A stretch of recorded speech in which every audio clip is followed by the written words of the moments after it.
What's up, anyone who's joining the next day? Just now sending the link.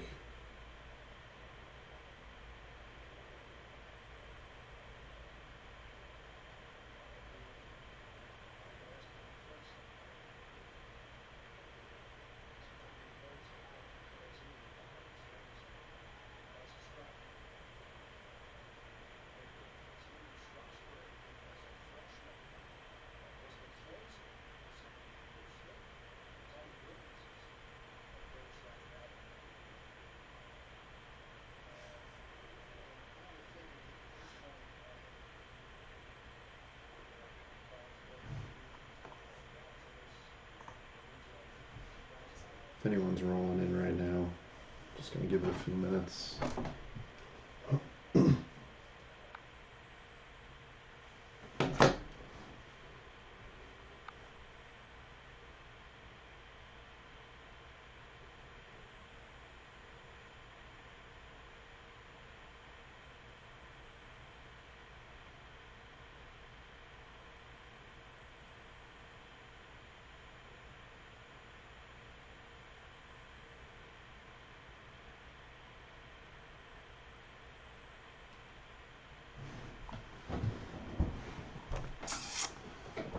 Hope everybody's doing all right.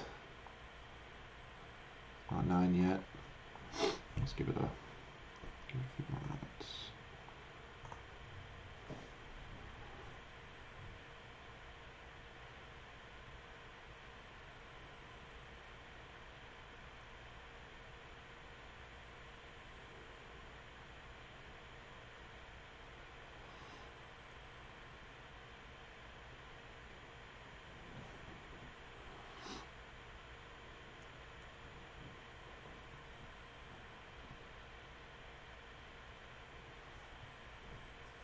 I am putting the contribution addresses up.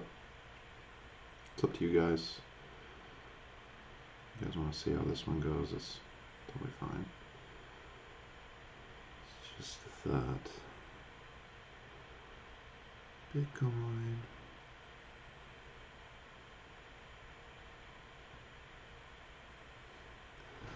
Alright, where are we at here? Is anybody on? A couple of you. Hey, Donis, how's it going? Carmine, what up? You guys are doing good this evening.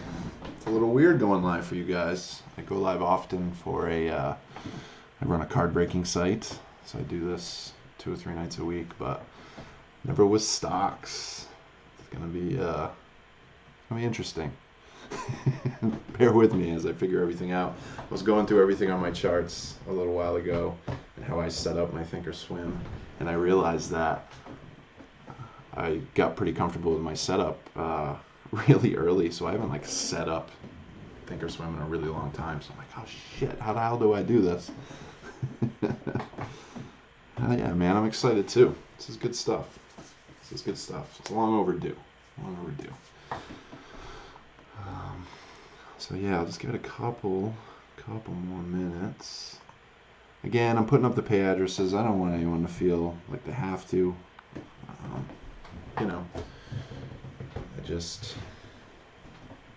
I hope in time that it's worth it. So I'm not gonna push too hard. Not gonna press. So a little bit of a rundown. What I'd like to do tonight is this could just be kind of an introduction. I've got my face on screen right now. It doesn't really need to be there, but just for now, so you guys could have put a voice to the words, the text, the voice now. I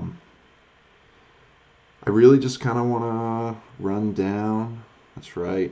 Time is money. That's right. Just kind of want to run through and show you guys what I'm looking at every day. I mean, a lot of you guys, you have faith in my alerts. I appreciate that. And just to kind of give you guys an idea of what I'm looking at when I'm making these alerts.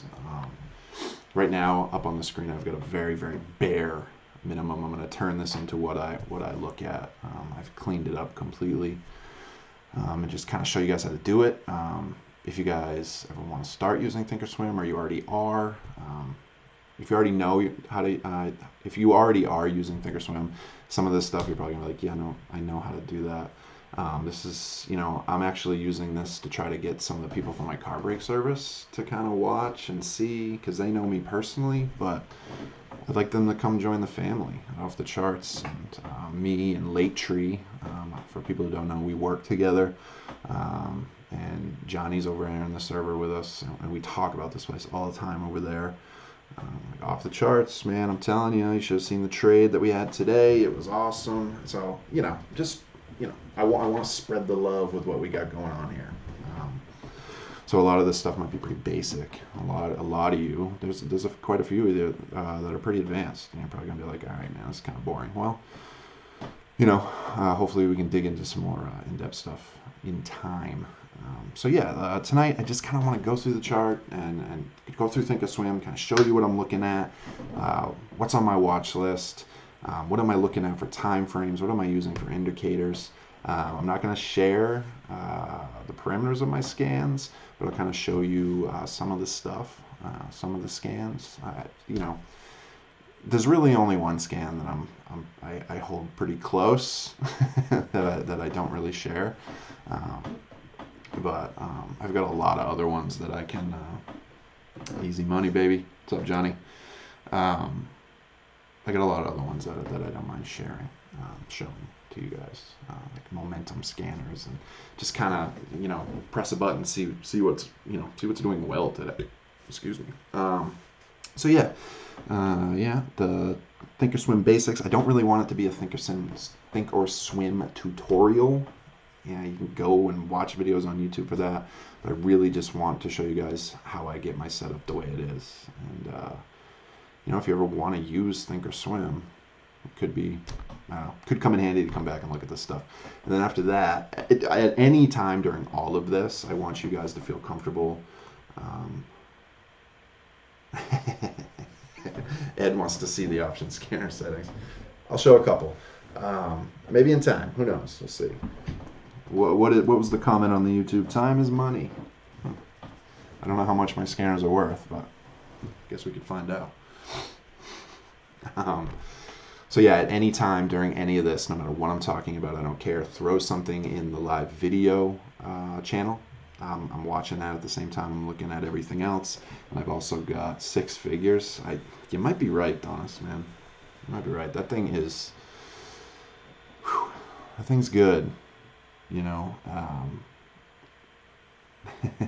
Auction. We had a guy who worked in the server with us a while ago. His name was Ben. He was a good dude. Things didn't work out. He left. But I remember he was helping me a lot with just like stock scanners and showing me just, continuation setups, just like perfect stuff, like really like early on. We had another buddy named Matt who was actually like doing kind of what I do in the server, like calling option plays, stuff like that. But we all got really uncomfortable with like the state of the market and trading options because it's hard. The simple market, like we saw with American Airlines today, that first half an hour, man, that was brutal. That was a brutal move, and that's when you start seeing people like, shit, I had to get out. I totally understand that. But in time, you start to realize, like, okay, an option premium is going to move a lot more violently with a market move like that. When the underlying ticker is moving so hard, your premium is going to take a hit, which in a lot of times could provide an average down opportunity, which I don't always recommend averaging down. But in a situation like today, it seemed to work out pretty well. AAL had a rough close, but we'll get into that a little bit later. But anyway, we work together on the scanner. I call it the master. It's master 1 in my thing. Some people are trying to call it the force. Some people are trying to call it the what was it? The Royale with cheese. Whatever. I've still got it named the master. But yeah, that's just kind of something I hold dear. The dude who taught me a lot in trading. That was kind of our baby. But all right, let's see. There's a good chunk of us on there.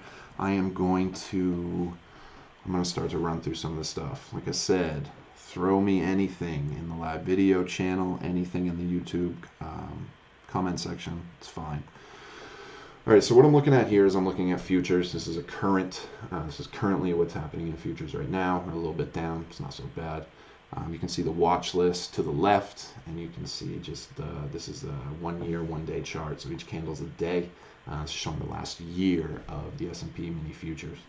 So really what I do here is I like having a long term, like a yearly chart. And I like having it against like a 15-minute. Sometimes hey Ed, I randomly will use I use a 12-minute.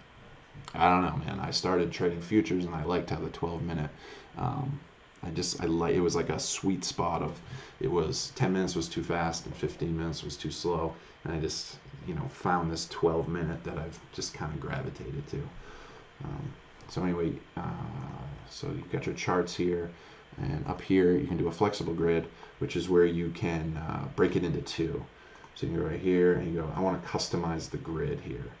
And these little things right here, you can add another one. I used to try to do it with 3, and then you can put another time frame of the same stock you're looking at. You can even put a different one if you want to. 3 just got a little crowded, So I just take that out. So I've got a 5-minute up over here. So I'm just going to turn that into my view here. So I've got a 5-day, 5-minute chart and a 1 year, 1 day chart. Same thing right now. It's just you're looking at it on a 5-minute scope and a year scope, 5-minute and a day scope. And if I'm trading futures, I want my daily set up. So I'm going to kind of go through. Is there any indicators anybody really likes on the daily? Ed and Tony. I'm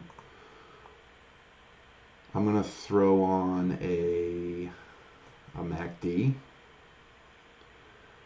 I like having the MACD on all my charts. You see that just goes right to the bottom there.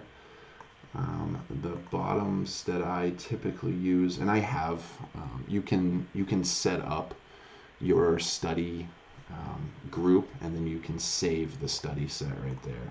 So you can name it, and you can always just go to it, load steady set. As you can see, I've got a bunch. I recently whittled down the stuff that stuff that I would never ever go back to. But I'm also going to throw on a CCI. I like CCI a lot, and it's a little bit redundant to put on an RSI with all that, but I like having the 3 bottoms, and I like seeing them all line up. You can do it with just CCI MACD. You can really just do it with RSI and MACD. It's fine. CCI is something that Craig brought to the table a while ago. I don't use that, Donis. I never really got into it. I can't. It's not because I don't like it. It's just because I've never used it. Yeah, I've always just gone with the traditional candlestick. Green and red. Guess I'm drinking a Red Bull at 9 o'clock at night. I had to go. Needed a little boost. So typically what I would do now is I would maybe put on like a VWAP. I like the VWAP. It's just a volume weighted average price. It's a very, very simple indicator of what the volume and the price action is doing and how they correlate. Yeah, CCI is definitely something I'm gonna have to dig into a video pretty soon. Like I said, the only reason I even use that is because Craig brought it to our attention a while ago, and it just kind of it found a home on all my charts. Basically, what it is you can see the three red lines here, and basically instead of so right here where it's breaking over the bottom rung, that's the negative 100. It kind of looks, that typically means if you see it here, we kind of got like a little breakout there. This is just a 5-minute chart, so a breakout is relative to the time frame. But so we go here, and then you get to the middle rung. It's a little bit of a rejection there. And then it goes back down, finds support on the bottom rung, and then breaks through that middle rung, which gave us a little 5-minute breakout, usually an over the top, so you got negative 100, 0, and 100. And usually a break of that 100, a really strong break of that 100, means you're breaking out. And even when it comes back down, if it holds that middle rung, that means you're going to get a continuation, typically. Because as you can see here, it didn't hold the middle rung. It tried to. It gave us a little green. It gave us a little green there. But then as soon as it broke back down that middle rung, you see that's when we got the big long, the big 5-minute candle down. Let's see here. Yeah, you know, on a 5-minute, a CCI is really, really good on a longer time frame. I like using the CCI as it correlates to the MACD on a smaller time frame. It works on a longer time frame too, but let's see. Let's throw the CCI on this, so you can really get an idea. Maybe a little bit too small here. So I'll go from October over.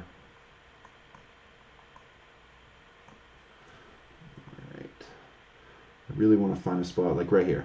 All right, so we had that huge dip in October, a little scary, but we broke up here, we broke that middle rung, we kept on going, and look, so we crossed here, so we never got like that massive breakout, but it's just nice and steady pressure. It never went below this bottom, the middle rung, and then even here, like we never really like completely lost it.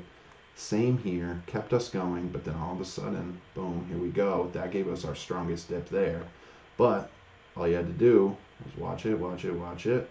You could even go early and go on the bottom rung, or you could have gone the middle, and then you could have had a 38 to 28, 38 to 59. I mean, that's a strong move. That's a strong move up. CCI does have standard settings, and this you're looking at them. That's the standard settings. I think that's probably true. An indicator is only as strong as the amount of people using it. But I will tell you, I will say that I do use something on my daily charts called Camarilla levels that I do not think anybody else uses the way that I do, and the person who taught me. And I tell you what, I really can't wait to show you guys that. It's pretty awesome. But I generally do believe, I think you're right, Donis, that an indicator is really only as strong because, I mean, if it's an indicator of people using it. I love finding those indicators that, like, clearly big money is using and you can kind of follow them around. So today's action on the CCI, you can see, was, promising. We broke over that middle rung, and we just got to keep on going. If we lose that middle rung again, I'm not saying it's like death. I mean, obviously there's support there, or there should be. Hopefully we broke it, but if we lose that again, I mean, we could be going down. I don't think so though. Johnny talked to Ben too, man. Yeah, Ben's good stuff, man. I miss Ben. I haven't talked to him in a while. All right, so what the hell am I at here? I'm gonna throw a VWAP on. Anybody else use VWAP? I like the VWAP.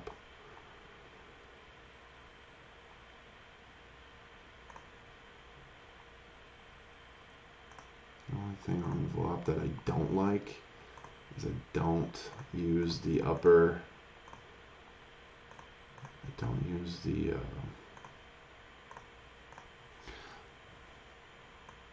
I don't use the upper and lower bands. If it's, you talk about the volume parameter, I was trying to figure out which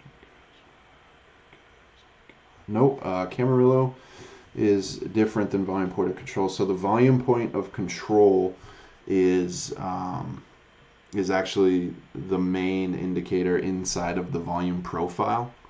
I should have known this is how this is going to go. This is what I get for trying to come up with a plan. It's all good though. I was hoping that I would get a lot of questions. So we're going to add study. We're going to go to all studies. We're going to go to volume profile right there.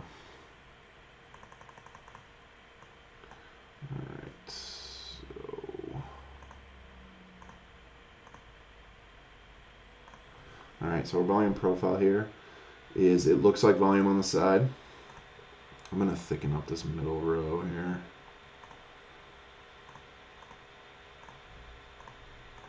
So volume profiles, it looks like it looks like volume on the side, right? So you've got your volume here on the screen, and this is obviously volume per candle, right? This volume profile, what it does is it gives you the volume per price, per level, all right?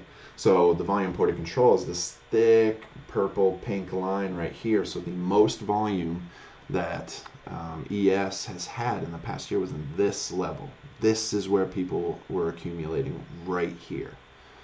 So it stands to reason that if it ever came down to the VPOC, like it did here, I'm going to guess the VPOC was a little lower maybe at this point, I don't know. But it never really, it acts as true support and true resistance. I have found, I'm going to throw on a random, let's see, let's look at Rocket. Let's look at Rocket. All right. So here's what I believe I called Rocket a couple weeks ago as a high risker, and I called it right here on this candle right here because I liked how it was using the VPOC, the volume point and control. It can work on all time frames for sure. I typically only use it on like a longer time frame. It could work really well on an hourly, I guess.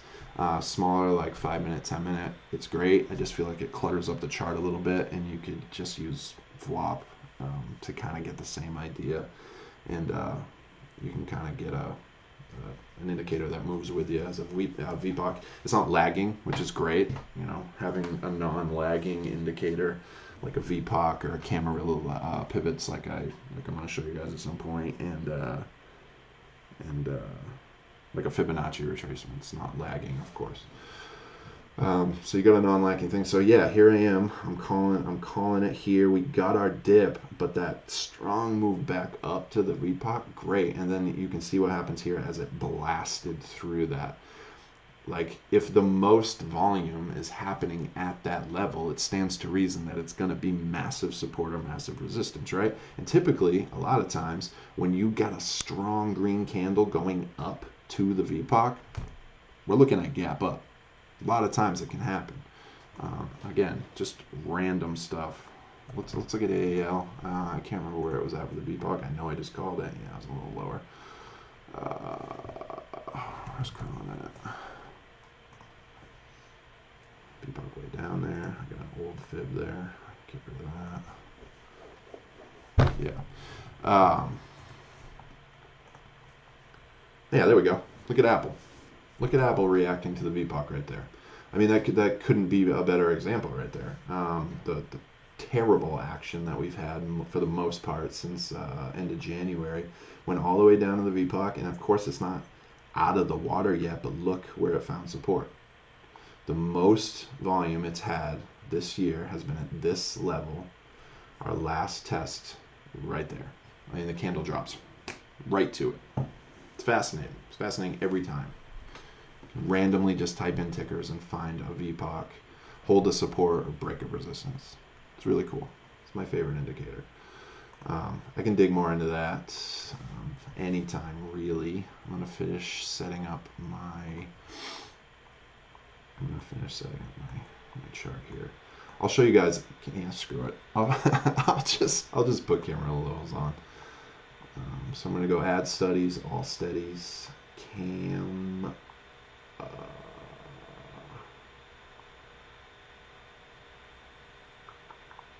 Camarilla points. There we go. All right, so I have this set up as a default. This is not what a Camarilla would look like when you put it on your chart. So I've got this Camarilla broken down to a day with a length of 1, which means I am getting new Camarilla points every single day. And the way these work, it's really, really cool. So these levels right here, I talk about it all the time. So you got your open here, which is in the middle, or yesterday's close, which is in the middle. And then you've got your S1 right here.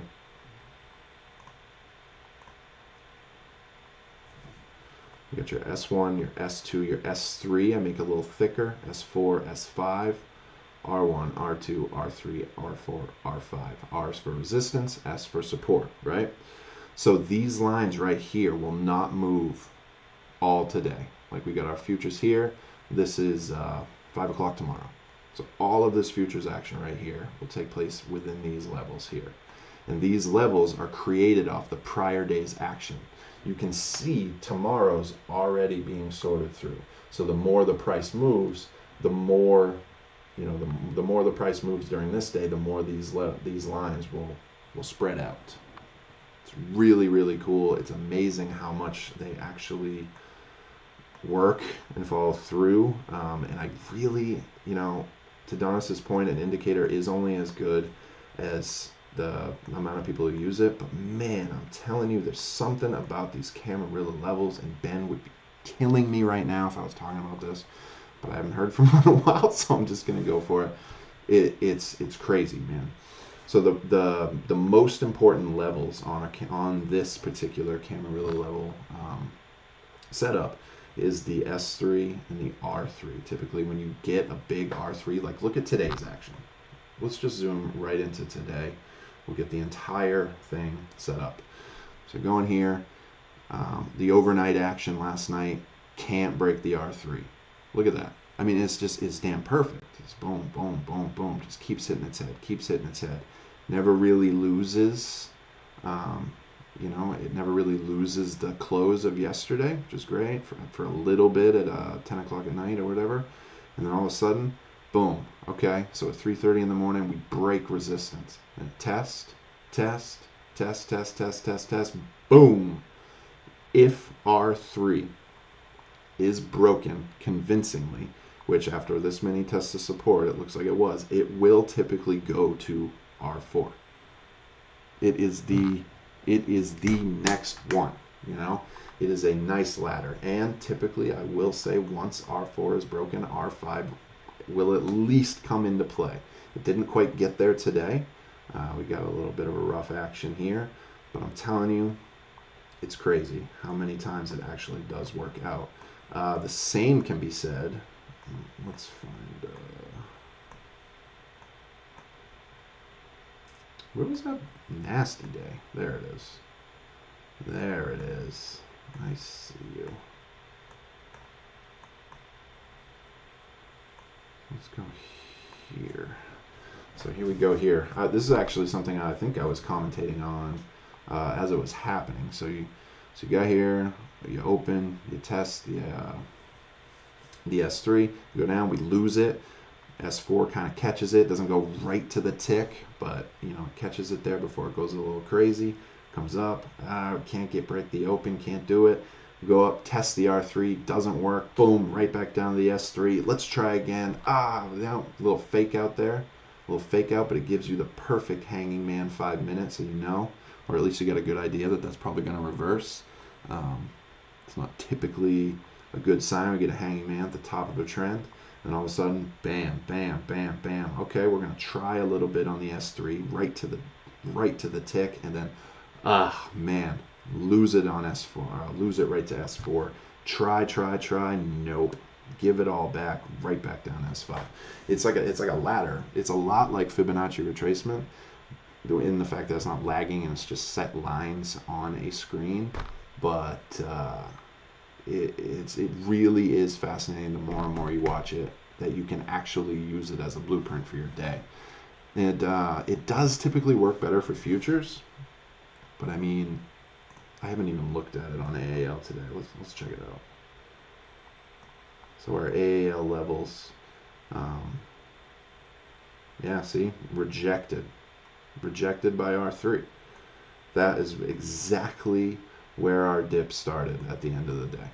Exactly. We got a nice little recovery at the end of the day, but yeah, into power hour, it just couldn't handle the R3. It was the only time it tested it today too. So if I'm looking at AAL tomorrow, I'm still in it. I don't know how many people stayed in. I know a lot of people jumped out. But our Camarilla levels for tomorrow are completely set. And I'm looking at the R3 at 2192. 2192 looks like resistance. And S3, it's pretty far down at 2097 support. And I'd love, oh sorry, 2128. I went down to the S4. So yeah, I mean that's Camarilla pivots, and like I said, man, I don't think a lot of people are using it in this way, because if you set up a Camarilla, like let me try this. I think Camarillas are typically used.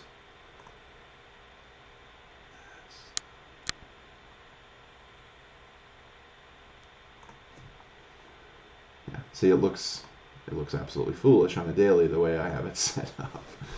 Um, let's see here. Restore. Okay, so it puts it up to a 25 aggregation. So this is typically what it will look like. It'll probably have a different color scheme. Yeah, it was rough. That was a really hard dip it open. Obviously not ideal. It's not what I want to see an alert do. I would much rather get out than have to do what we did today.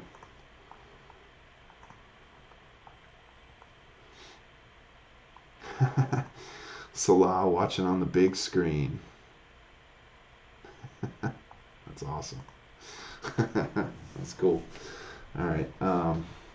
So yeah, you're looking at the Camarilla pivots on a daily right now, and it will give you, and this is actually kind of cool. I mean, you get to see the same idea with the levels. You just kind of look at it on a daily, and I mean, look at here. Look at on 12.3.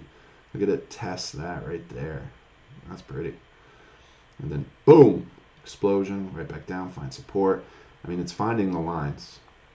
It's finding the lines. And like anything, it's not a perfect science at all, but I'm telling you, it's a really cool tool. Cool tool. It's a cool tool to to play with and mess with. I do find it works better on futures, like I said, but I have it on my chart at all times. It gives me a really good idea of what something's going to do. Diamond hands, paper hands. Paper hands.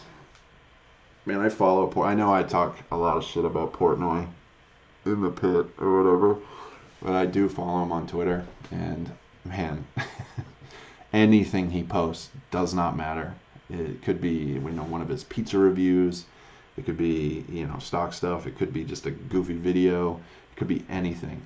The comments are relentless. Relentless. People will never forgive him for selling. Ever. It's like they lost however much money he lost. 600K, something like that. It's crazy. It's absolutely insane.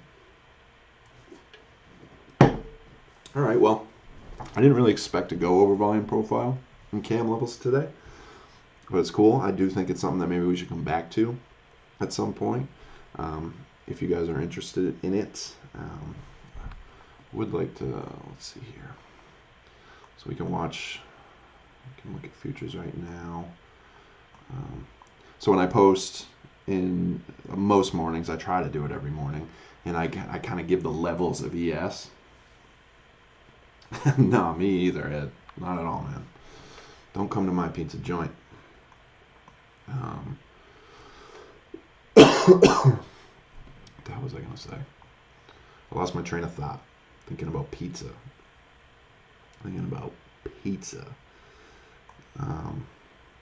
Yeah. So, all right. So why don't we take this time right now? I would like it. I'm gonna kind of go through. Let's see here. Let's go through MO. It was a big win today, but the thing doesn't expire till April 16th. So I'm just gonna talk about it a little bit. So I called it yesterday on this move right here. It was great. I mean, it was very strong. You look at the yearly, and it looks like one of Late Tree's famous charts that he wants me to look at all-time high. But I decided that it didn't. I'm not super familiar with MO. It popped up on one of my scans, and I was like, okay, I really want this to be, um, I really want this to be good. So typically when I would see that, I would just move on. I don't like to call stocks at all-time high. I just don't like to. It's not my style. And yeah, that's how I work. But something told me, and I don't do this every time. Maybe I should. But I went out to a weekly, and this is the last 3 years. Each candle's a week, and man, I'm telling you, that just looked good. You know, I would have loved to catch it down here, but we got the nice move off the VPOC. We're coming up. Yeah, we're actually hitting resistance right now. It kind of closed over it. But where I went farther out into April, I feel really confident that we can get a nice solid win here. I guess I should look at that. So April 29th, we're good, man. We're good for earnings, all that. Altria, is that a... My ignorance of fundamentals are going to really come through on these videos. I don't concern myself with fundamentals. I should, but I'm just playing charts. Is Altria a tobacco company? It is, right?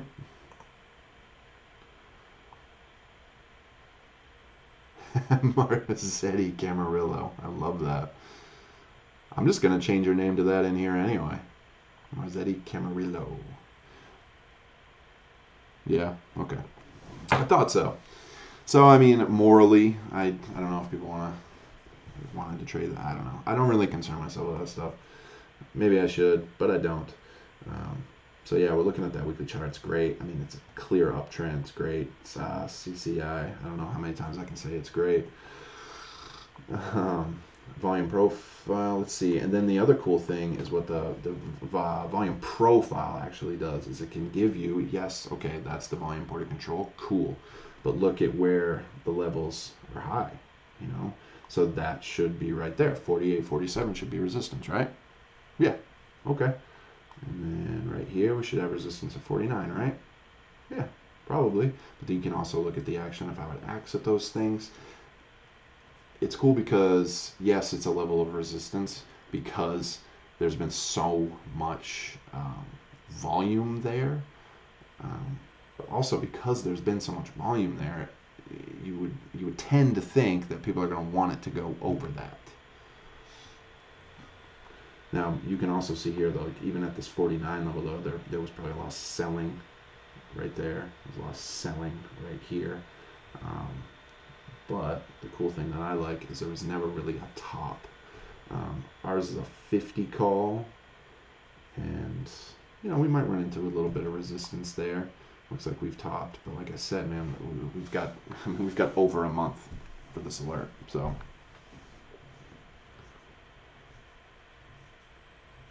yeah, I think I honestly think that is a lot of people's problem. Correct me if I'm wrong, people, but the finding that good option is tough.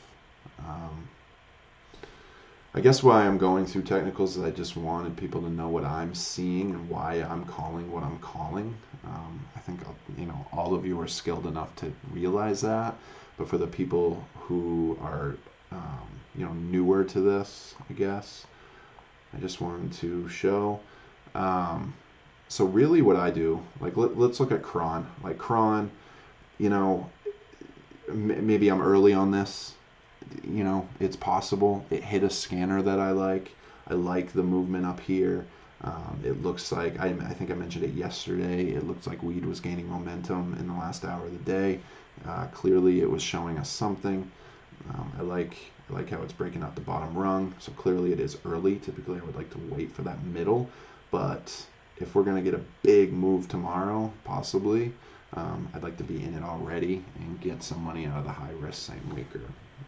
That's really my mentality there. We could hit some resistance right here. Yep, we definitely could.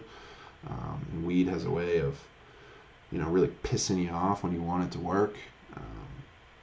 But I figured it was worth a shot, especially with the really cheap contract. So what I'm doing is, let's say I ran the scan.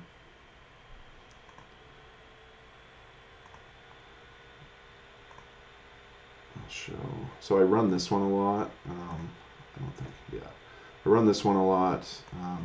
Everybody take your screenshots. So this is option 2 green bull XL. I'm looking for momentum throughout the day. I could, let's see here.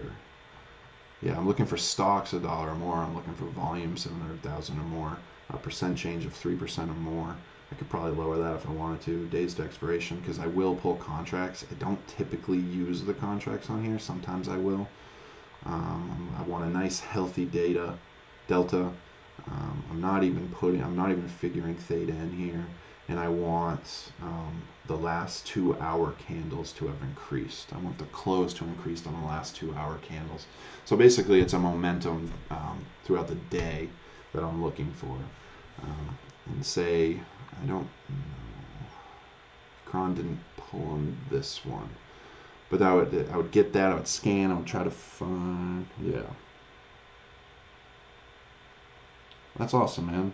I'm glad, because I feel like I'm rambling a little bit, I'm not going to lie. But I'm glad that you got something out of it. And I'm hoping that this is just the first of many. You know, if I can get one, maybe 2 a week or something like that, so we can all get a little more comfortable and you guys can, I don't know, get to know me a little bit better, because we all just kind of, you know, we're all texting all the time, we're all in chat all the time and stuff.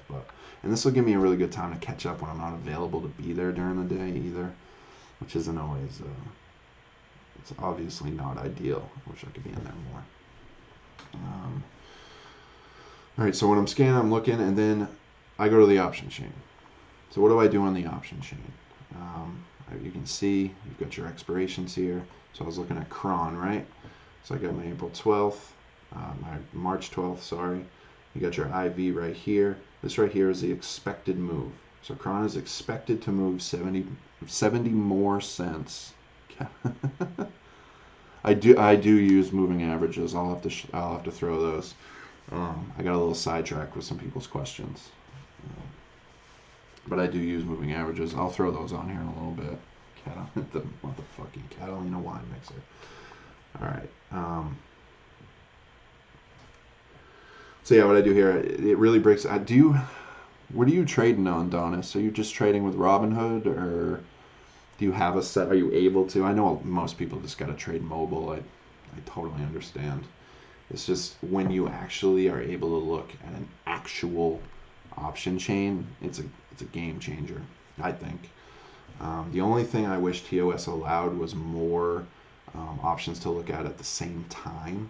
So I have it set up to where the open interest, the volume, the bid, the ask always pop up quick. Because the volume is really what I'm looking for, especially with a high risker. I want the volume to be there. And it's okay. I know I can't stand the Robinhood option chain. I don't know anything about the Webull option chain. And that's, you know, maybe it's just within my experience, switching to a ThinkorSwim option chain. I mean, it changed everything for me. It changed everything. I feel like having it all laid out in one place was just, it made all the difference in the world. So when I'm looking at something like Cron, and yes, the 1050 happened to pull on the Force or the Royale with cheese, whatever you want to call it. I'm just going to call it the Master. So I didn't really have to go through the chain, but I always like to double. I'm not just going to blindly call something just because it's on the Master. So I went through and I'm looking, and okay, the 1050 pull, that's the one I called. And I was like, okay, I like the volume. Now a lot of people ask, well, what kind of volume do you want on it? I would like to see over 1,000, but it's also relative to the stock. Like if you look at Cron right now, and in the same week, that's the highest volume. But you could go to like GE or whatever, and that has like 10,000 volume. You know what I'm saying? So it's really relative to the stock. And this right here, to play this Cron move, you're looking at, okay, that's the one. You know, if we're going to play a same weeker for Cron, that's the one I want. Looks like I'm going to be switching too. That's awesome. It's got good open interest. It will increase. The open interest will increase tomorrow because of this volume, I would assume. It's a very bullish move for Cron today, or, you know, bullish enough move to where I think the open interest will go up, and that's not all just selling. The IV is you know, high, but I like it a little bit high. Like I typically go for like a 35 to 100 IV. Like I don't mind a little over either. And then the cool thing with ThinkorSwim too, and this is key, I should have mentioned this first, is you can look at the total call volume and the total put volume, and obviously calls were, you know, much higher than puts today. We'll say that can be a little misleading sometimes because call volume could also be sell volume, right? So just because there are a lot of calls being traded back and forth, it doesn't necessarily mean that, oh, it's guaranteed to go up. You know, it's a good thing to look at, and it can give you a good idea if you see a nice move, if you're seeing volume in the right way on the option chain. It's a good tool in the tool bag. It's not the end all be all, and that's like with everything, of course. So yeah, I see that. I see the ratio is beautiful. You know, 13 grand to 2 grand, great. I look here, okay, that's my 1050. All right, it's got good volume, especially relative to the stock. It's got good open interest, especially relative to the stock. And I'm going to go up here, and you can look, is that over there? I'm going to look at the Greeks. I'm going to go delta. What's my delta? Oh, 29. That means on a dollar move, that thing's going to move 29 cents. If it's going to move 29 cents on a 15-cent premium, 50 cents, a 50-cent move on the stock is going to get us 100% on the premium, you know? That's without factoring theta and gamma and all that stuff into it. But that, you get a strong move, your premium is going to move with that kind of delta. It's going to move healthy. So if we're looking for 1050, you know, that 1050, if we get that move to 1050 tomorrow, we should get 100% on our contract. Then I do like to look at theta. Now sometimes on the same weeker, this can be a little, yeah, you know, 4 cent. But still, you get a strong enough move. I'm telling you that 29 delta is going to completely cancel out that 4 theta. That 4 theta is not going to mean anything if we get a strong move up, especially Tuesday into Wednesday. The IV is strong enough to where the gamma is going to increase your delta by quite a bit for every point the IV moves.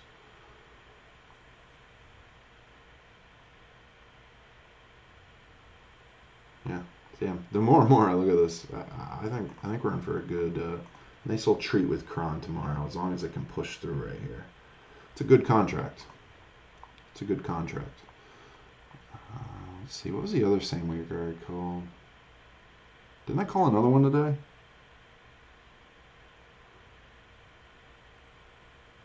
DBX. Jesus. All right, so DBX, kind of a similar thing here, where typically I wouldn't really look at that, but look at that. Weekly. Bam. Nice move off the VPOC. Beautiful move up here. I'll be honest with you, I don't know what those yellow things are called, the yellow lines. I've always kind of looked at them as the polars on top and bottom. Honestly, I don't really care. I know they can act as support and resistance, and that's good enough for me. The profile high and the profile low. Cool. You don't want to overthink it, you know? If you find something that works, you know, it's just, this indicator has proven to me that for what I need to use it for, it works. We could be coming up on a little bit of resistance here, but I'm confident that man, that close today was great. Got an hourly. Oh yeah.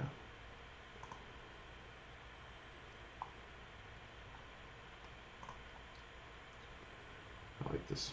I like that move. All right, so we're doing the same thing here. Which one did I call it? 25.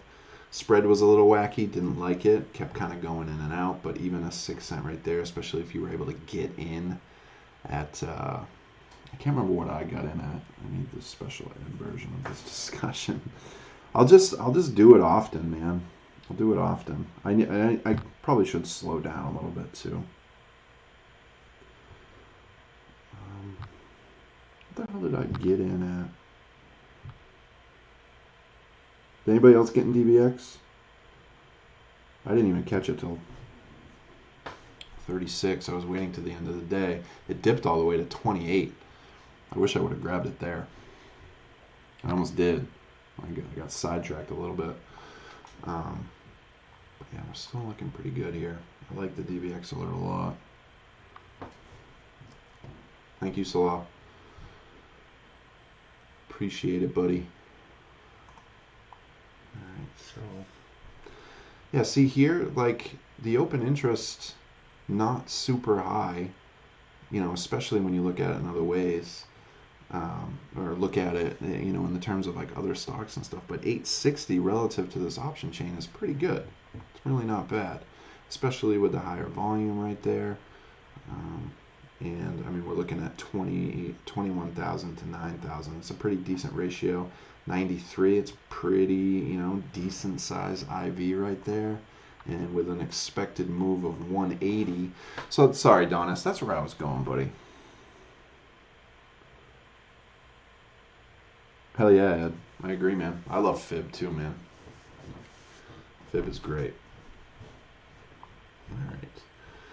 So I use expected move a lot, Donis. I'm talking to everybody, but I know Donis specifically asked me how I pick out option contracts. And as you guys all know, I use scanners like crazy. I've put a lot of time into option scanners, so I love using them. But I do not use them blindly. I definitely use my option. I'm probably looking at an option chain more than I'm looking at charts. That might not be true. That might be a little bit of an exaggeration, but I'm looking at option chains a lot because you got to find those good contracts. So what I'm looking at here, it's got a high IV, but I like it in a $1.80 expected move. So a $1.80 expected move could work either way. It could work either way. And usually what you can find, okay, so a $1.80 from here, 24, blah, blah, blah. So we got what, like 26.50? All right, let's say roughly. So 26.50 is right here, all right? And then if you're going down, you're looking at like 22.90, so 23 you're looking at here. Yeah, thanks, Carmine. I appreciate it, thank you.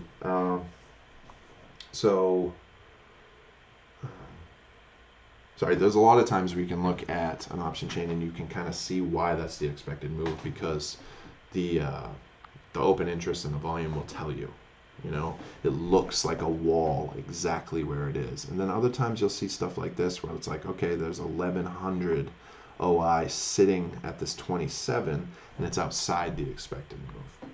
Okay, that's actually, that could be a good, you know, that in my eyes, that's a lotto.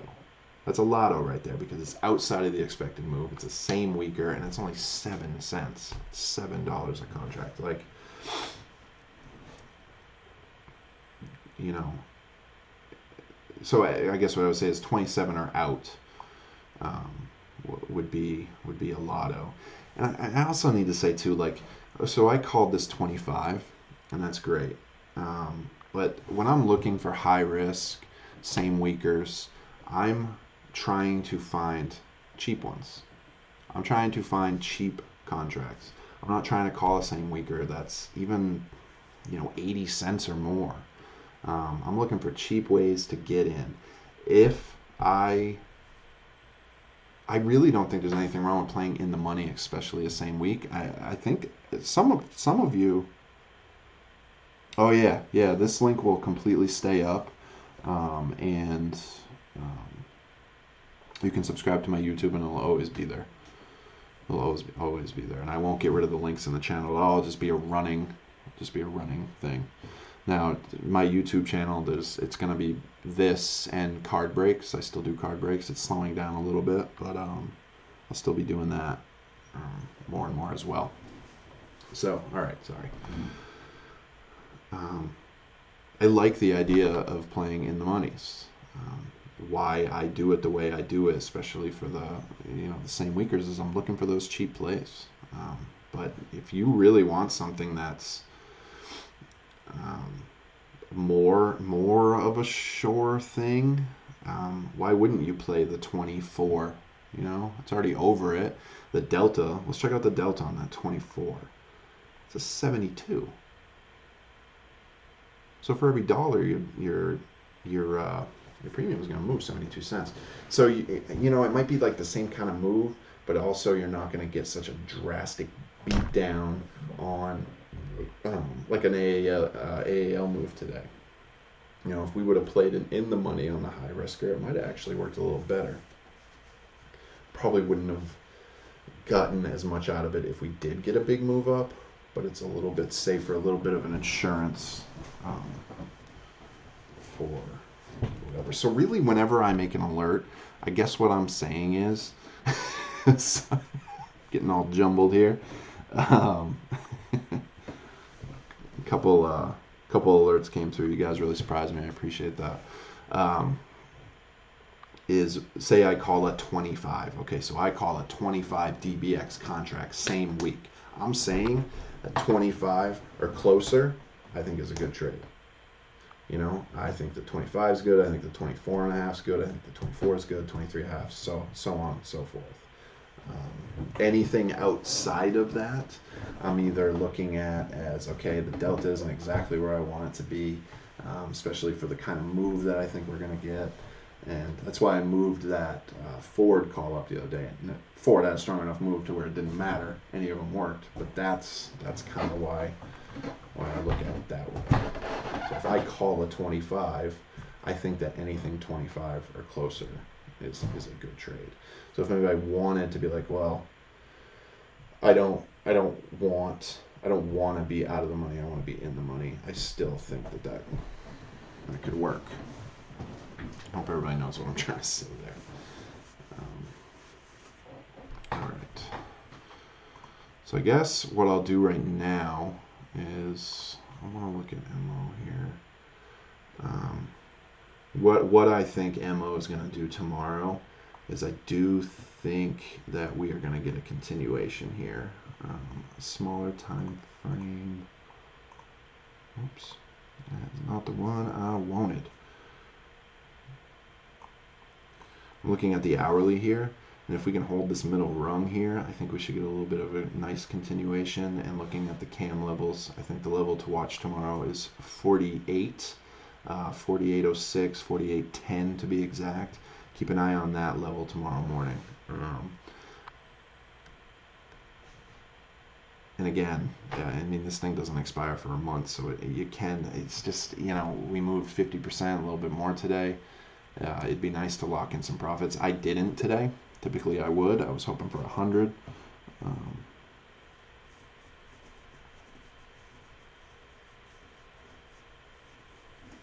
I appreciate that, Donis. Thank you. So I'll look at M here in a little bit.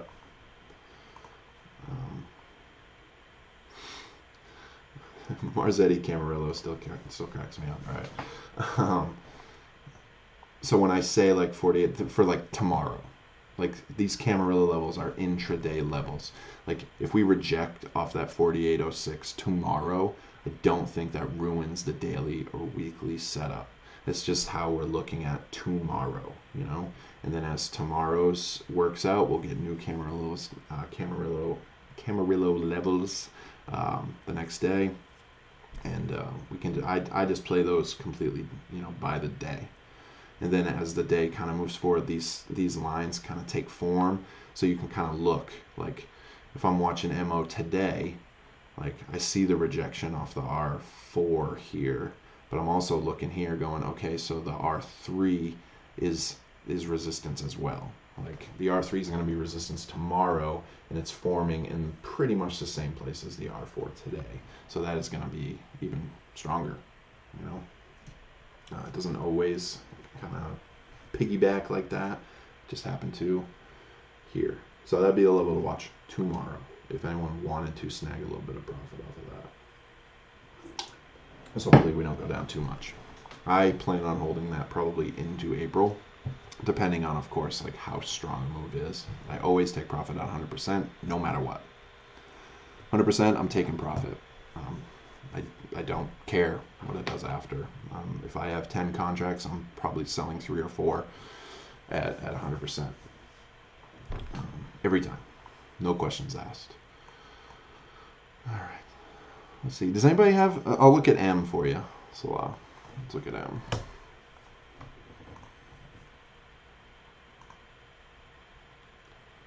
I'm gonna go to my 12-minute. Damn. I wonder if that opening dip couldn't have killed it that much. All right. What was it? It was a 17 in the money. What was it at when we were talking about it yesterday, Salah? I can't remember what it was at. I think it was. What was it, like 30? I could be wrong. Whew, that volume right there. That's good. Took it the day. 64,000 to 17,000. That's great. Perfect IV. Still another dollar move for the rest of the week. What was the delta there? 58. The tough thing with M is, I mean, even this huge range right here. 16. All right, so it's range today. 1630 to 1730. So it only had a dollar range. 16-ish. Do you remember what the premium was at?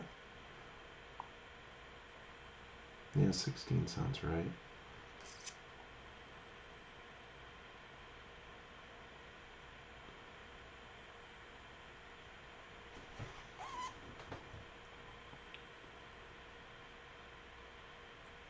Like, where are you in at, Salah? Carmine, I'll definitely come back to that question. I'm losing my train of thought a lot, so I just kind of want to make sure I figure this out. I want to get an idea of what the premium was at in that 16 range and compare it to what the premium is now. No, but I saw the percentage today was 50. Okay. All right. I guess I would have expected a little bit more of a move. A 6-cent theta is a little rough. That was probably working against it a little bit.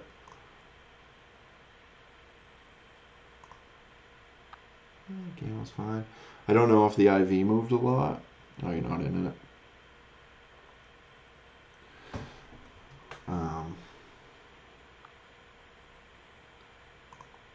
Yeah, I would have to know what the IV was doing, because the game is only going to work if your IV is actually changing. Deltas. Yeah, so if it was... So 58, yeah, IV probably moves out 27. Yeah, I don't know, man. I mean, 50% is... Okay, so it did a 35% move. And it had a dollar range. Oh, okay. So 1650 to 17, so that's, 50 cents, 30.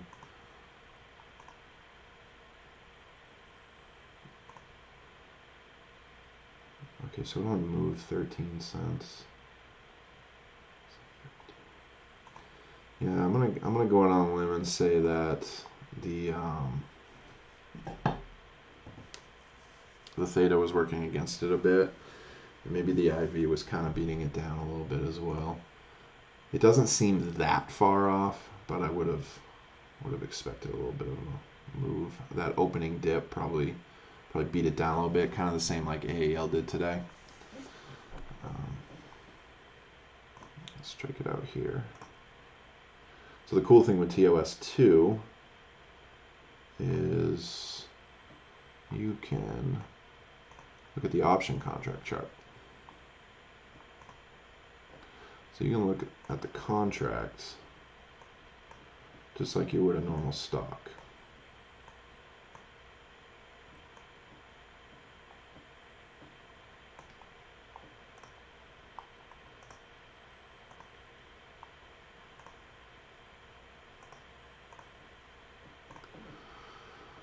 Premium, so the premium closed at 37, dipped all the way down to 18. Man, that is a very, very, very similar, very, very similar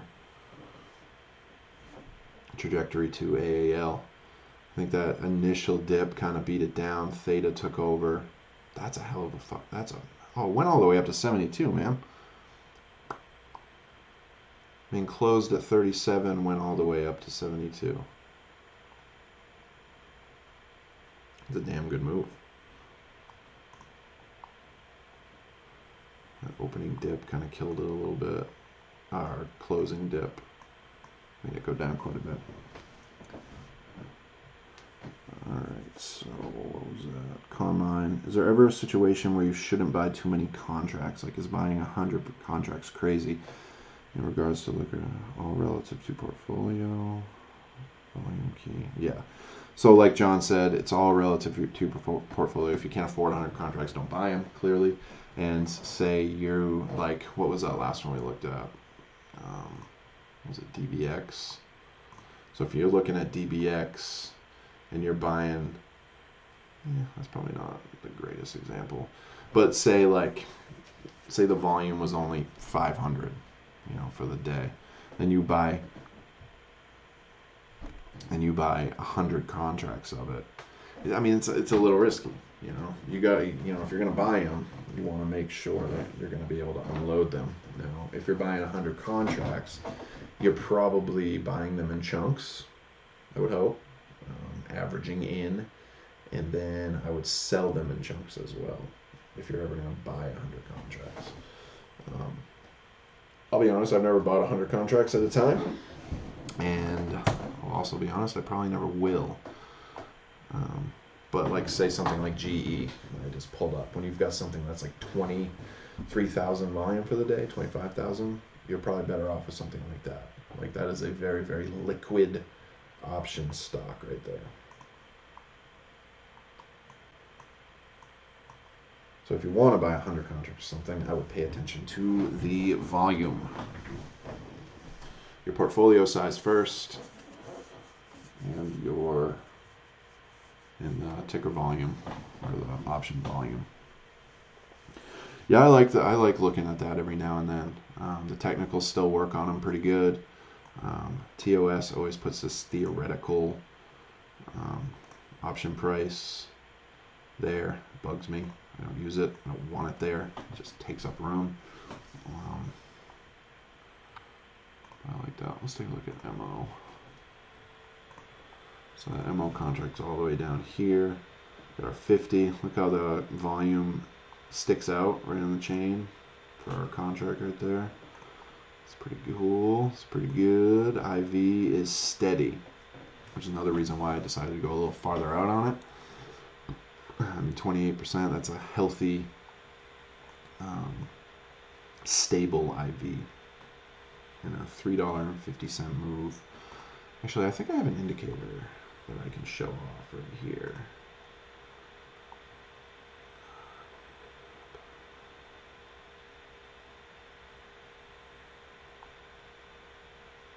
There we go. Expected move. I got this from TheoTrade. I don't know if you guys have ever watched the TheoTrade videos. They're fantastic. I would recommend watching them. You can take the expected move, and it'll map it for you. As you can see, it's not 100 contracts who would do that. Yes, Carmine, exactly. John, you buying 100 contracts a lot? I mean, if your portfolio can stand it, why not? This doesn't really fit my style. So yeah, this TheoTrade expected move ticker. As you can see, expected move is not always a perfect science at all. Like right now, we are well above what we should have been. But if you look, we're still looking at, and again, that's just for today. So $1.13 for the rest of the day, or rest of the week, sorry. So it would be cool if they put it out. I don't know, maybe they do.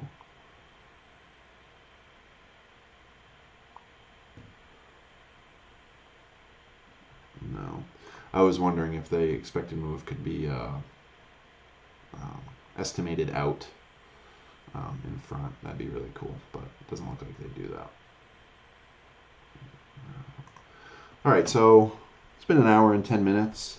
Does anybody want, I know that was a very jumbled video. I'm hoping in time they'll get a little more structured, but still, I like the loose, but I don't really like being jumbled when I answer. And I hope going forward that can kind of calm down. I'm used to being live, but it's a little different talking about stocks and stuff live. But I'll get there. I'll get there.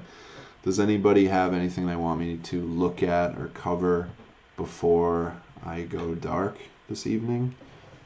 Nothing's off the table. I'll look at whatever. Doesn't matter. I don't have access to crypto charting. I can look at Bitcoin futures, but TOS doesn't support any cryptos or anything like that. And to be honest with you, my crypto world pretty much depends on Craig. If I need anything crypto related, I just go to the brain or I go to the pit and I see what him and Filthy Hobo are doing. And I kind of go with what they're doing.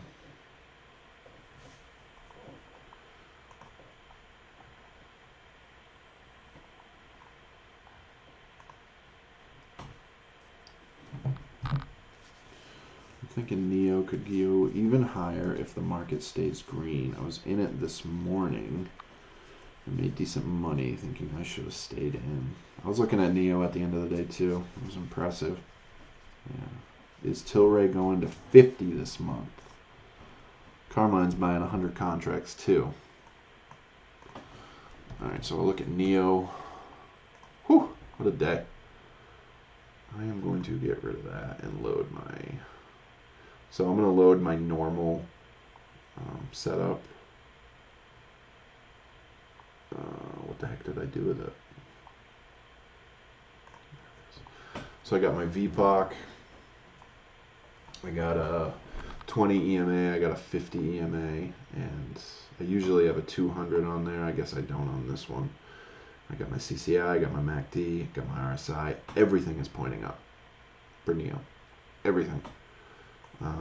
This is nice. This is a nice chart.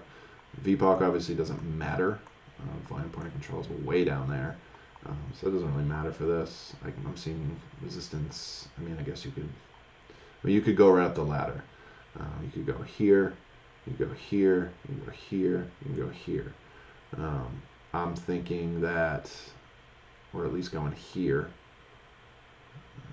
45. I mean, you could reject here, but I'm looking at that resistance where there's been a lot of stoppage here, but it's pretty much all green action right off of that. I don't really see any need for it to be blocked there.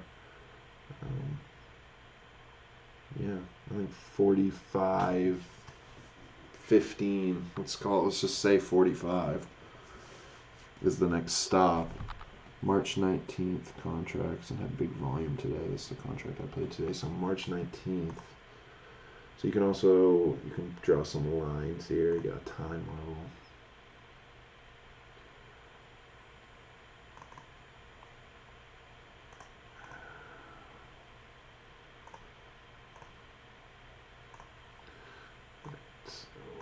All right, so I put that in. That's March 19th. We're trying to get to 50.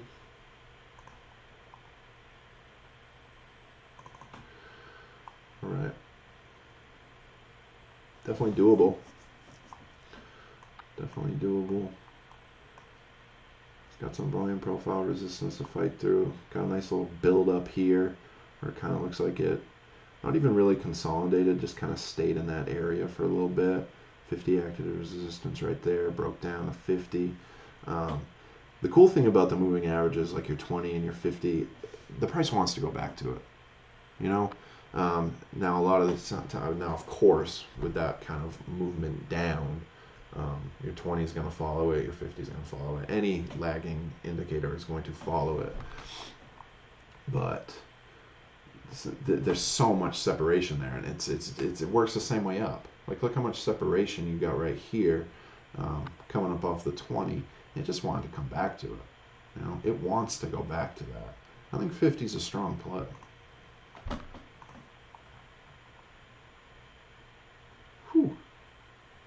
That's a lot of volume, a lot of OI. Look at the calls to the puts. That's crazy volume. That's crazy volume.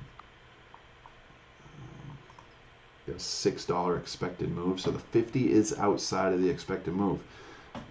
Not a perfect sign. It was a big move. Didn't think it would be back. Yeah. It's a big move, but I mean, looking at that volume and OI, like you're following somebody, you're following something. Jesus, that delta is super low, especially considering the theta.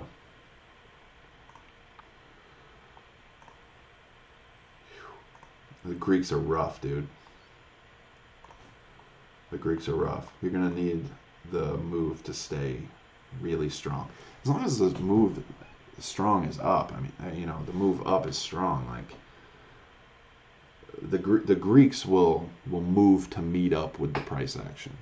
You know, the Greeks are gonna tell you just kind of where you're at right now. But if that movement keeps going up, the delta is going to go up. The theta, you know, the theta won't be so severe because your delta is going up, and then the gamma will increase and kind of play with your IV. I like the thinking. I like that is a good scroll through the option chain. Find that cheaper contract. Beautiful OI, beautiful volume. I can't sugarcoat that the Greeks are rough, though. Rough, especially for it being, you know, $3 outside the expected move. But man, if you get continuation, that's not even going to matter. Yeah, I don't think it's dead in the water at all. I don't want you to get the impression that that's what I'm saying. I like the thinking on the play a lot. It's pretty. It's a lot of potential. And that thing even moves up to 43 or 44 tomorrow. Yeah, that contract's going to look a lot better. A lot better. A red opening could definitely hurt you. That's definitely right, Johnny. AMC, GME, Tilray. Sorry, I knew there was something before that. Tilray. I almost went with Tilray over Cron today. I liked the Cron. Okay. 50 this month. 50 this month, Johnny says. It's the last day of March. 331.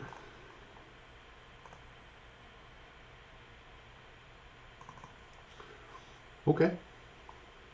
All right. Let's see here. $8 expected move. If it's going to 50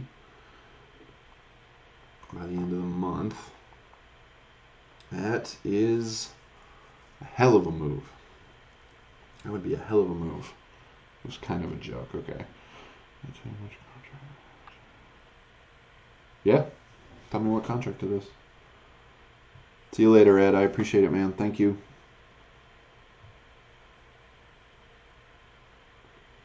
Yeah. I can see 35.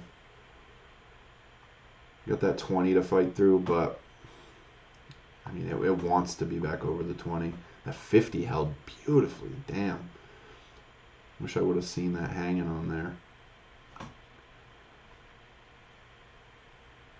Yeah, I like it.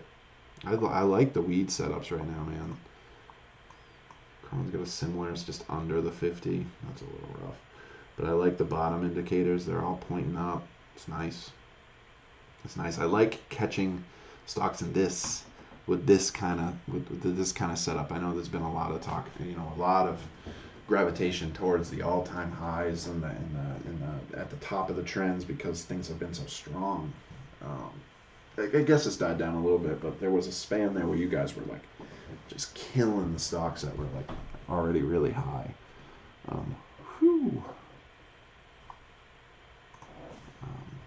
But these are my favorite kind of setups.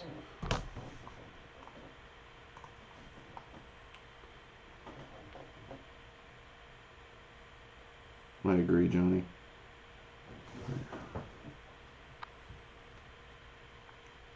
I don't know, man. Again, that leans into fundamental territory for me. I've seen crazier happen, man. Like it could be a completely sell the news situation. I mean, does a stimulus really? I mean, it helps. It helps. Like obviously, it's gonna get things moving or whatever. The thing I worry about with like stimuluses and stuff is it just seems like it kind of delays the problem a little bit, and that just worries me for the long run. And I never try to guess how the market's going to react to something like that because my gut says, yeah, it's going to go up. Of course it is. More money flowing into the market, more money flowing into the economy, more money flowing into everything. Of course the market's going to go up. And I think ultimately, as the market has proven, it always goes up. Stonks only go up, you know. That's just kind of the nature of the market. And trying to predict exactly what it's going to do tomorrow, I struggle with stuff like that because I don't know. I'll look at the ES chart after I'm done with. All right, so Tilray. So I'm going to go with AMC, and then I'm going to go through. Yeah, I do. So, all right. So right now I've got AMC. I'll take a quick look at GME.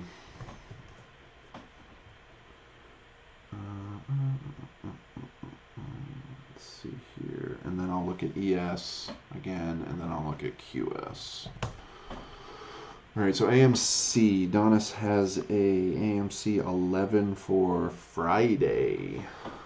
Wow, AMC had a good move today. Damn. All right, 11. Liking the volume. Where's it at? 500,000 to 139,000. That's a pretty decent ratio. We've got volumes over the OI, like that. We have an 11. What are you in at, Donis? All right, adding Tesla to the list. Because at first glance, it looks pretty good. That's a really high IV, and that could come back to bite you a little bit. AMC. What the hell's... Oh, shit. AMC has earnings tomorrow? What?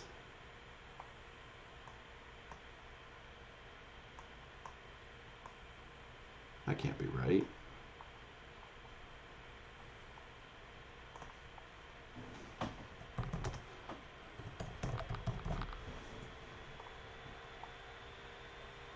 Earnings release date is 3/10/21.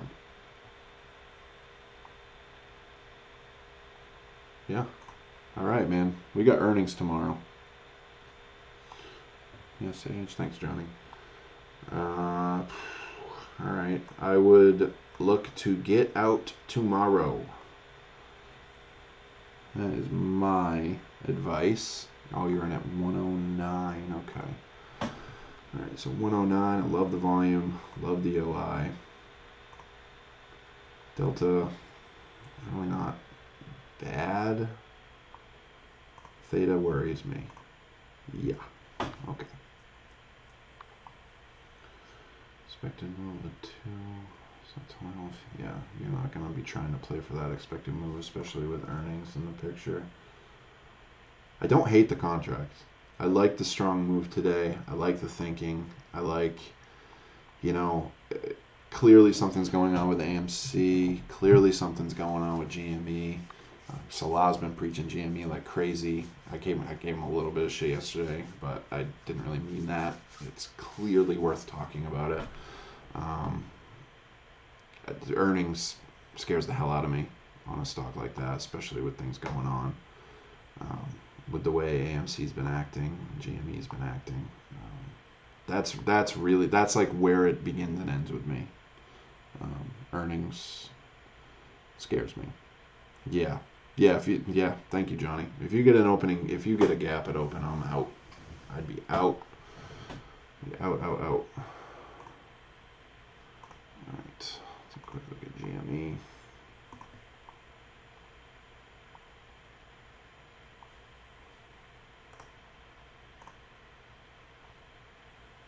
$323.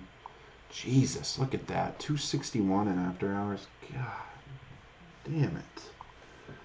I bought shares at $40. Like 2 weeks ago. I was like, I'm happy with my 11% swing. Jesus Christ. Well, I look at this chart and it makes me sick. I don't know. I can't explain that. What? Just for shits and giggles.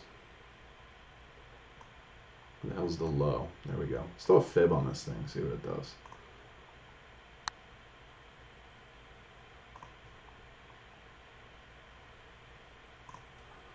All right. Closed over the 50% today. That is a damn good sign, right, Johnny?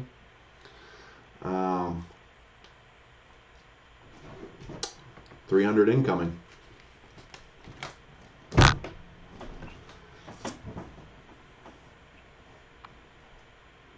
I don't, honest, no. I tried a lot, and I just, nah, I don't. I do not play lotto plays on earnings. I understand why people do, and I don't even disagree with the thinking or anything like that. It's just something I personally don't like to do at all. If I were to do earnings, I would play a spread. That way I'm not fighting with the IV. I'm only fighting with levels and trying to close over a certain point or close under a certain point. Like do a put debit spread or a call debit spread or something like that. If I'm going to do earnings and probably go out a little further. Yeah, I'm in the same boat, John. Don't like it. All right, QS. Ooh. So I already like this chart. As you can see, the VPOC is in play. That 20 SMA, because the red is the 20. It doesn't even really worry me that much because of the VPOC. Yeah, it's probably gonna reject, but even if it, I'm not gonna say probably it will reject. There's a really good chance that it could, but that support being right there at 52 with the VPOC is strong enough to where I really think that it would just be an elastic band snapping back right there. CCI looks like it wants to cross the middle rung. Beautiful. MACD curling up. And then RSI crossing up over the 50. That's exactly where I want my RSI. How do you know if I'm good for the same weaker? I just try to yeah. Thank you, John. Maybe you should be doing these videos.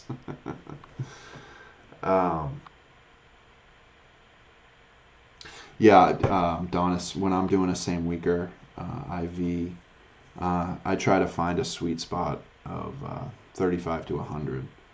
I don't completely disregard anything that's like maybe in like the 120, 130, 140 range. Anything that gets up into like the 200, 300, 400, it kind of sketches me out. Because, yeah, if you get a move up, it's going to be fantastic, but you get a move down, it's going to absolutely destroy you. If the IV is a little bit lower and it starts to go down, I'm a behind the scenes kind of guy. That's how I am in my actual work life. I'm like the Tom Hayden. I just kind of get to make decisions in the background. Tom Hagen. But yeah, I kind of try to find that sweet spot, Donis, and I try not to go a little bit. I try not to go too high, especially for a same weeker. All right, so QS, man, I think it looks good. Are you talking about this trend here, Johnny?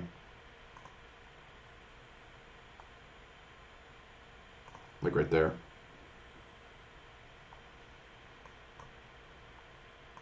Because I can see that. It's kind of a rough line. So you got the trend, you got the 20. It's you know, it's worth noting. It's worth noting that that resistance is there. But the VPOC really does give me confidence that even if you get a rejection, like if I had a same weaker for QS, maybe I'm a little bit worried or nervous. Maybe I'm not worried, but maybe I'm a little bit nervous that depending on where my strike is, look at that. That really sticks out. It really sticks out. 55. Still expecting 5 moves. See, 115, that's not bad. I like 115. That VPOC just gives me confidence.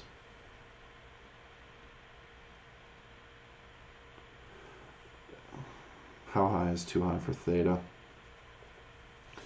It's really all dependent on what the delta is. If you've got, like, what was that? An 11.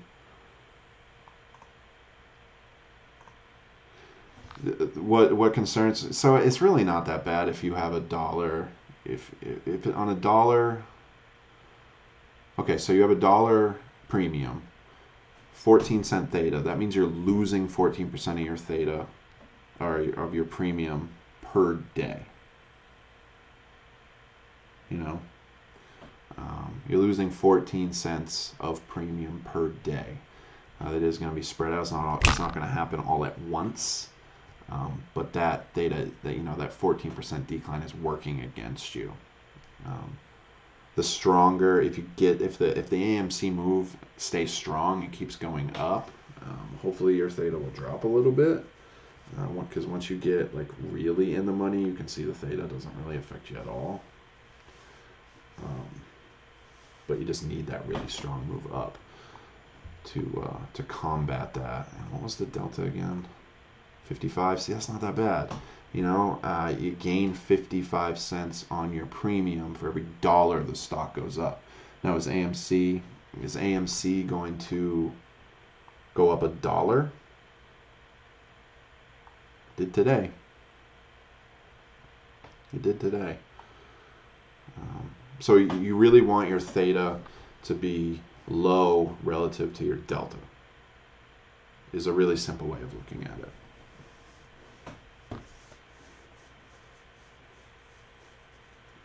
Sure. Yeah. So it needs to move more than 14% each day.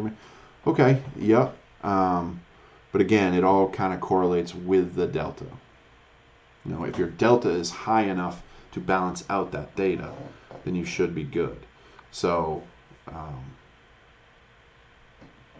yeah, if your premium moves more than 14%, it should combat the theta. Yeah. Yeah. I've never really thought of it that way, but that makes sense. That makes sense.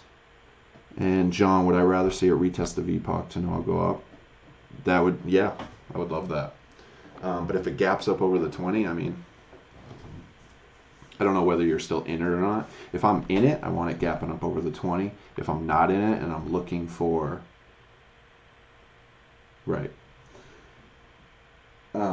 If I'm not in it and I'm looking for entry, yeah, I would love it to come back to the VPOC. And that's QS for people. Telsa.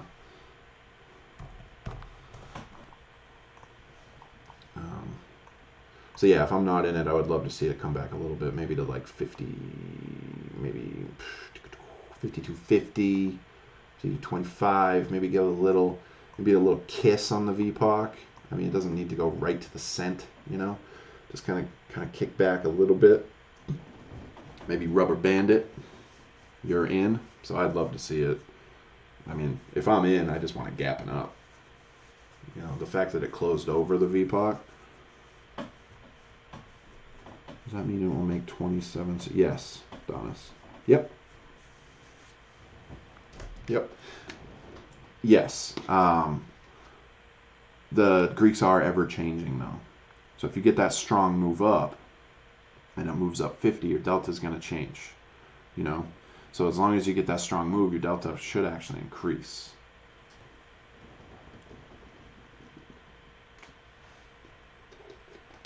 But looking at it right now where it sits, yeah, AMC goes up. AMC goes up 50. Sorry, I'm watching a baseball game at the same time. AMC goes up 50 cents. Your premium, your delta should increase your premium by 27. But again, take out that 14 on the theta. Probably won't happen all at once. If the move's strong enough, the delta should counteract it.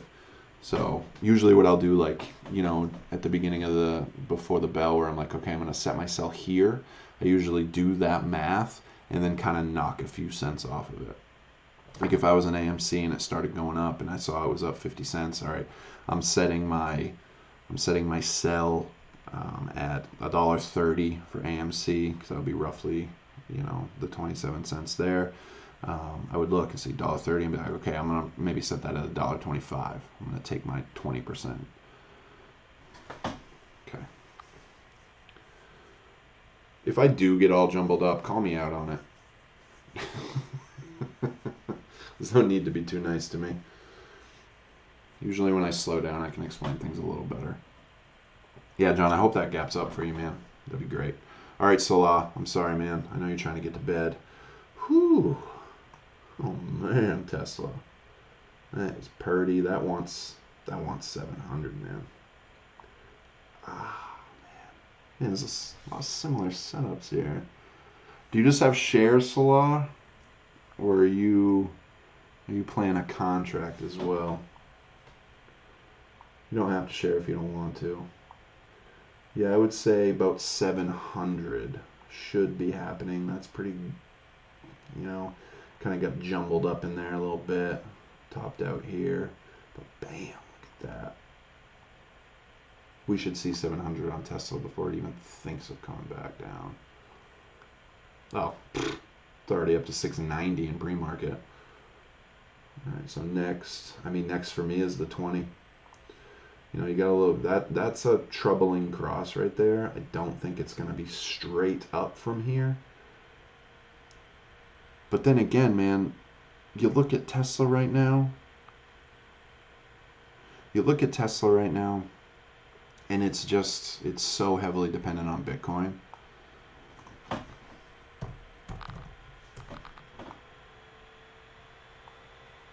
So Bitcoin's still up so well. You know, if this is a local top for Bitcoin, Tesla's probably going to suffer because of it. Whew. It's a good place, though. You know what I mean? Like, this little drop in Bitcoin right here, I would think that's going to affect Tesla if it doesn't recover overnight. This is just futures, but it does correlate with actual Bitcoin price. If I was playing Tesla, I'd be paying attention to Bitcoin. Am I off there, Salah? Or do you think, you know, all that Bitcoin they bought, I don't even think they've made a cent off their cars. All the profit Tesla's ever made is from cryptocurrency. They tied themselves directly to it. So if Bitcoin has an overnight dip, Tesla's going to hurt.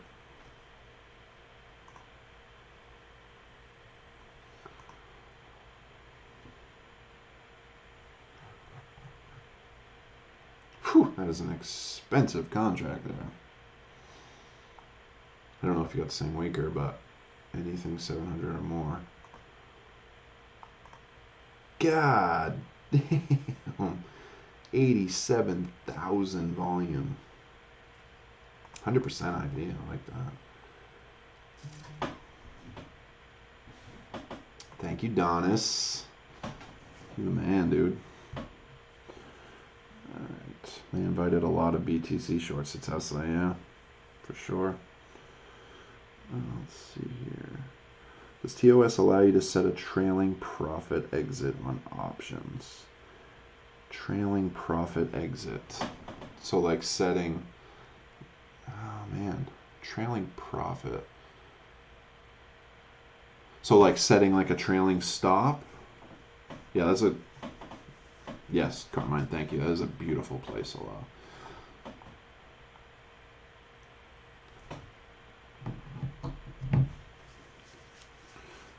Yeah, like a trailing profit exit. I know you can set a trailing stop, which you can set above and take profits that way. You definitely can do that. Man, I've tried to do trailing stops on options though. Every time I regret it. I love taking profits, man, but sometimes I'll feel like I've got it set up perfectly, where I'll set it up for, you know, like, okay, I'm willing to lose 20 cents on this premium, and then the thing will go down, and then it'll pop right back up. You know, trailing stop always gets me. Always. Thank you, Salah. Appreciate you joining us, man. I appreciate everybody joining. All right, anybody got anything else? I'm in no rush. If anybody wants anything.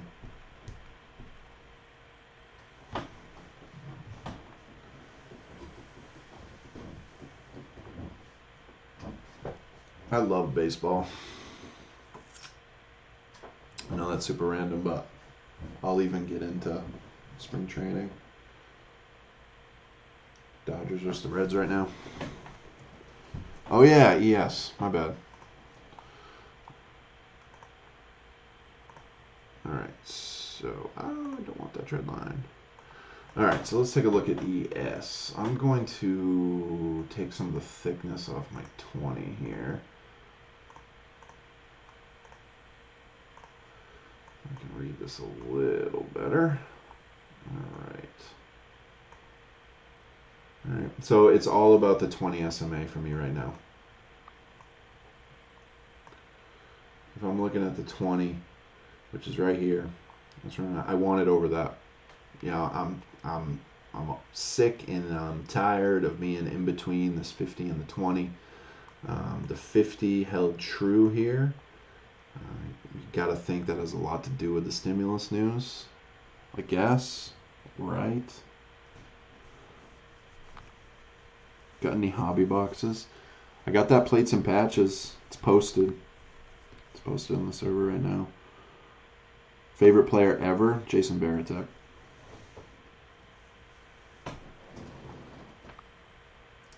JV, baby. Let's see. That and replaying the video 100 times. I hope they get better. You know, I think they'll get better. So, it'll be fun. All right, so yeah, yes, I want it to be away from this. I don't like when anything really is trading that tightly between the 50 and the 20 because it's just chop, it's indecision. We got that great move today followed by a shitty close because it rejected on the 20 or rejected back down under the 20. I don't like that. Get over the 20 or go under the 50. You know, go up, go down. Make a damn decision. So that's really what I'm looking at for ES right now. If we gap up over the 20 tomorrow, beautiful. Or we can't really gap up as ES, but you know what I mean. We get up over that 20, we stay up over that 20.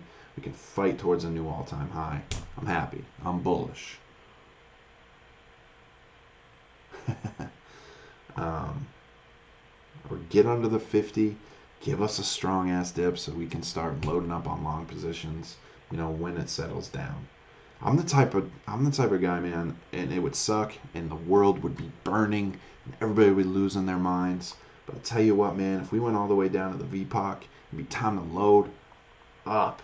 It would be time to load up and it would be so much fun.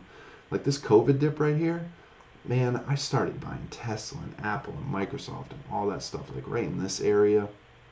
And, you know, there was a little bit of a scary time there, but I'll tell you what, that comeback and this parabolic move all the way up to where we are now, it's been great, man. My long portfolio, you take advantage of the dips. Stocks only go up, right? Like, that's what everybody says now.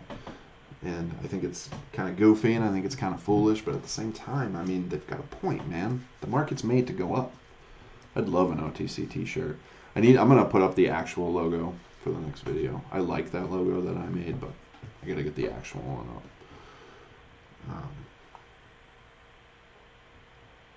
So yeah, man, I mean, that's the state of the market right now. Like, you look at the weekly, that couldn't be any stronger. You look at something like the last 20 years.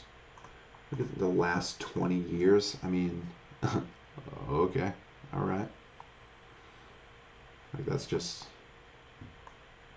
is a ridiculous chart. This is the last 20 years of ES. There's the 2008 crash right there. Throw a fib on something like this.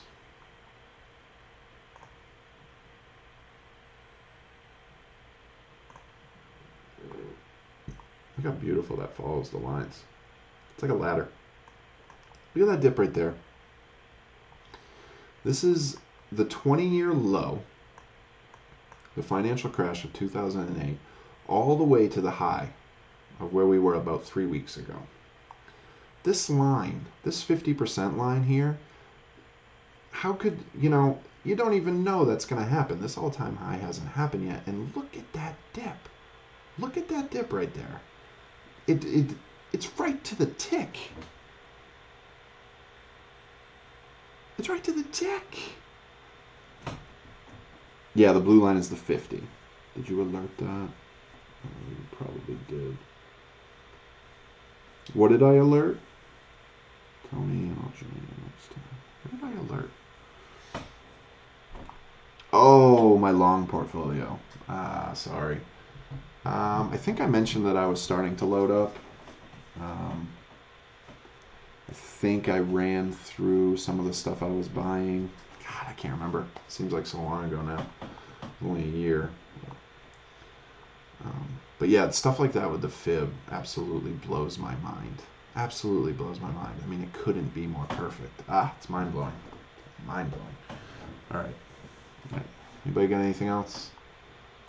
Just to reiterate, as long as we're between the 50 and the 20, the market drives me insane. Up or down, make a decision. Could see it fall to the 50, too far away from it now. Yeah, could definitely see it fall from the 50, fall to the 50, 100%.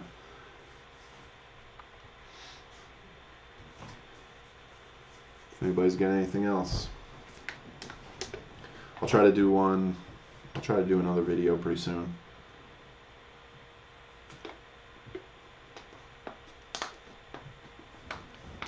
I would do this every night if my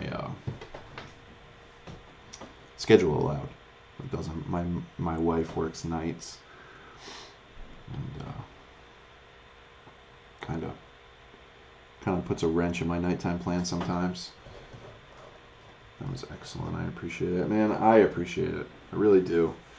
And like I keep saying, I'll get more and more comfortable with this.